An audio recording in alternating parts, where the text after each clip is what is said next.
Don't know about you guys, but I've definitely been in situations where Nina is constantly sidestepping and just jabbing me.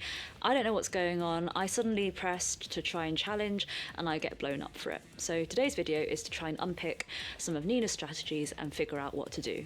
I'm just going to firstly show you a flowchart that I encountered in Quick Match.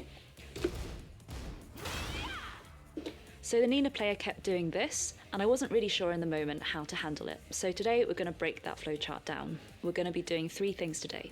Our first aim is to understand what moves of Nina's cancel into sidestep. Secondly, why sidestep 1 is so strong.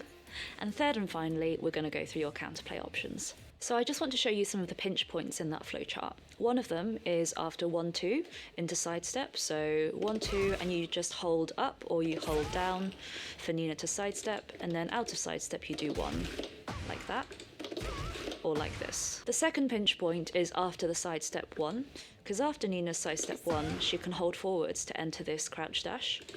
So she can do while standing moves, so while standing 2 out of it, or she can also do her crouch dash 2. So let's sidestep 1 and that's crouch dash 2. So you can see immediately that this flowchart has lots of options and that makes it pretty good. So I'm just going to take you through all of Nina's moves that can get her into sidestep. We've talked about 1-2 already. She also has down forward 1-2, which you'll recognise that Anna has as well. And then she also has down 4-1, which you can sidestep into as well. She's also got creeping snake, so this move, which is down forward 3-2. She also has down forward 3-1. She also has forward 4 as well. You can see that sidesteps. And then she's got a couple of strings as well. So she's got back 2-2-2, which usually looks like this, but she can just press up or down during the last button to sidestep 2. And it's the same for, I think it's called can opener, this move, which is a bit of a cheese string, but the reason why people say try to low parry the second hit instead of duck and launch is because she can sidestep cancel the last hit. So the most common moves you'll see Nina's generally do sidestep 1 from is probably 1-2, like that, down forward 1-2, down forward 1, and probably back 2-2-2, which there you go. So now you might be wondering why sidestep 1 is such a good move. The frame data shows it's -10 on block, right? So surely we should be able to punish this. But actually, if Nina holds forward into her crouch dash, she's actually +10. +10 on block! Let's have a look about interrupting 1-2 into sidestep 1. So sidestep 1 is 14 frames. It's one of her quicker moves out of sidestep. She does have a quicker one, which is sidestep 2, which launches. It is -14 on block, but it's 1 frame quicker at 13 frames. So I'm actually just going to record this and see what we can do to interrupt that, if that's going to be the quickest frames that we're working with. So you can jab her, you can dick jab her as well. Down forward 1 trade, so I wouldn't really suggest that. 12 frame throw does work, the generic throw. And I guess a 12 frame generic down 4 also does work. I also just want to show you that not all stance transitions are made equal, and it is worth maybe labbing a couple of them just to see what you can get away with. So you can see after 1-2 sidestep, Nina is 0 frames there, which is pretty good in Tekken terms.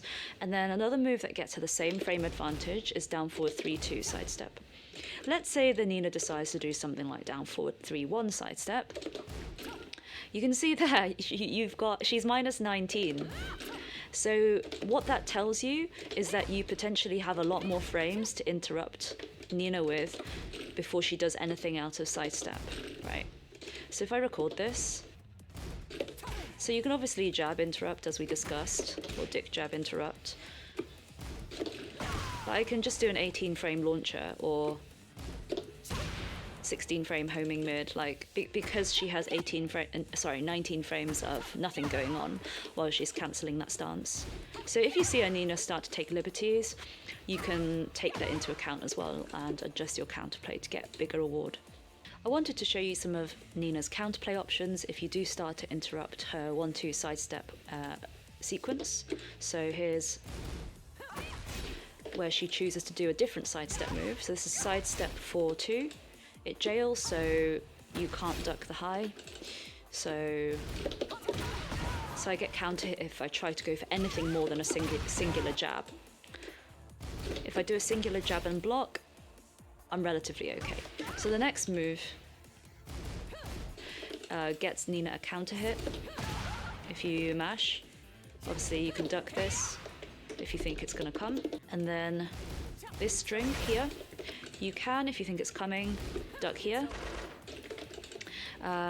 But if you mash and she hasn't delayed the string, Nina hasn't delayed, then she'll get all of that.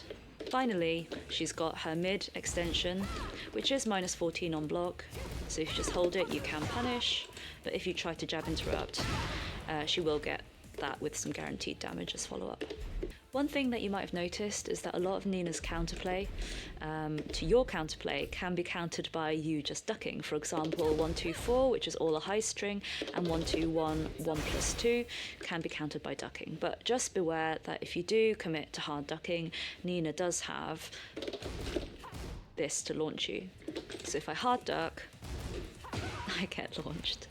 I want to take you right back to the flowchart at the start. So let's say we're not going to interrupt the sidestep transition because we think it's a bit too risky, we don't want to get counter hit, and we don't want to hard duck. So let's just pretend we've held it all, okay? So now we're dealing with her crouch dash mix up, okay? So here, you can actually jab. You can jab float her and get a full combo this way. But this may not necessarily work for all of her options from crouch dash. So one of the most frame tight things Nina can do is this sequence from crouch dash. You can just do while standing 4 to keep you honest, right? Because if I try and just mash a jab, I get hit, and if I try to mash a dick jab, yeah, I get hit as well. The next frame tight thing I want to show you is her 13 frame from crouch dash. So she's got a 13 frame while standing move, which is this. Obviously, if you know it's coming, you can react and duck to the gunshots. You can also sidewalk left, and you should be able to punish the whole thing. There we go, that's a bit better. I just wanted to show you as well that if you try to sidewalk left, the first option where she does while standing 4 from the crouch dash, Nina also beats you. So I'm just going to show that. So I tried to sidewalk left, but you can see she gets knocked out of that. This one is her while standing launcher, which is I-15. And if you're patient, it is -13, so you can punish her. Let's see if we can try to interrupt. So you can jab her there. You can just do a normal jab as well. Let's see if we can sidewalk this one.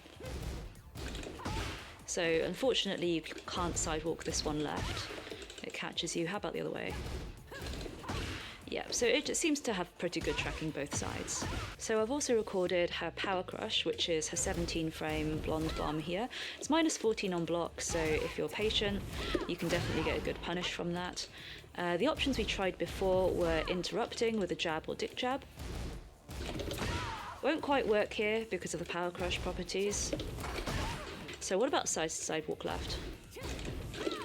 So sidewalk works for this one. So sidewalk or block seem to be the best options for this particular sequence. So the last move I'm going to show you is Nina's launcher, which looks like that. It is quite slow. It's 18 frame startup, so you can try to interrupt it. But I would just be a little bit cautious, because looking at the animation, the move does look like it may be able to high crush if you're a bit late, so I would be cautious. You can just block it and launch her because it is very minus at -17. Or alternatively, you can sidewalk it to the left.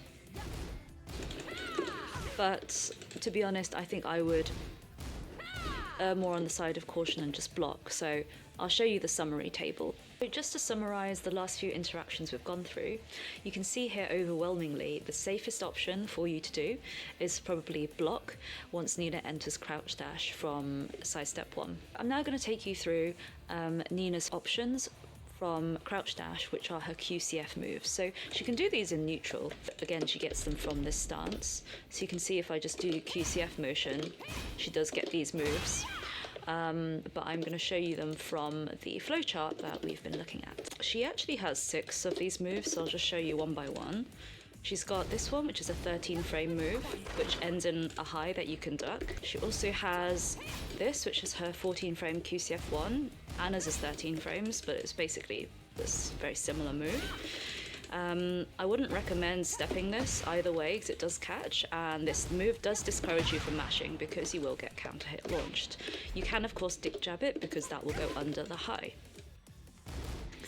And then she's also got this, which is a 16 frame, and if it hits you, she does go into heat engager. It's safe.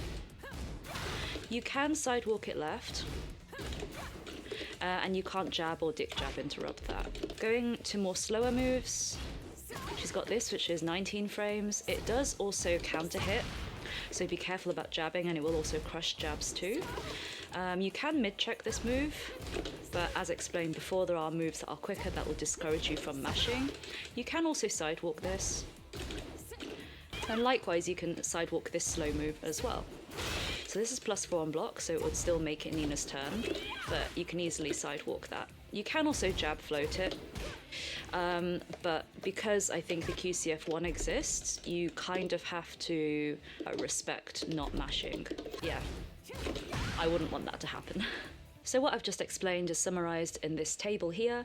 You can see that sidestep does seem to work against a lot of options. Dick jab's not bad either. I certainly wouldn't be pressing a normal 10 frame jab or maybe even a 13 frame mid because you are risking getting counter hit launched. So what I'll now do is just take a short moment to compare and contrast these two slides.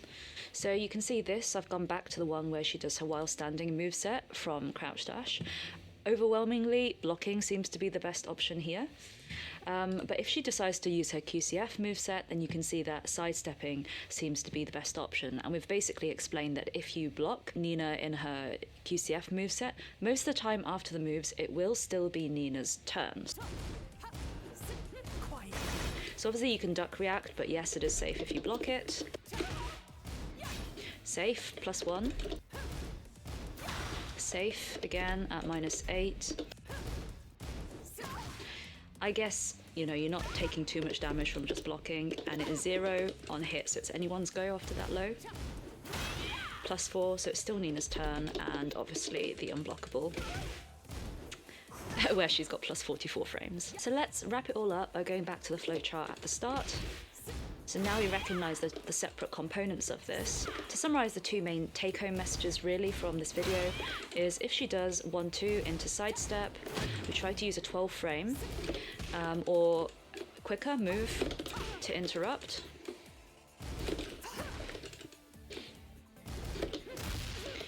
And if we miss this and she's now entering the crouch dash state, we know she's got while standing and QCF movesets from this. You can either block, in which case it'll probably still be Nina's turn based on the frames, or alternatively you can try and sidewalk left and get her punished that way. So I hope you found this video helpful and a quick summary through Nina's moves. This is definitely not comprehensive and she has a lot of nuance and can be a very tricky character to face against. So good luck, and I look forward to hearing your thoughts and comments about my video and your personal experience of playing against Nina.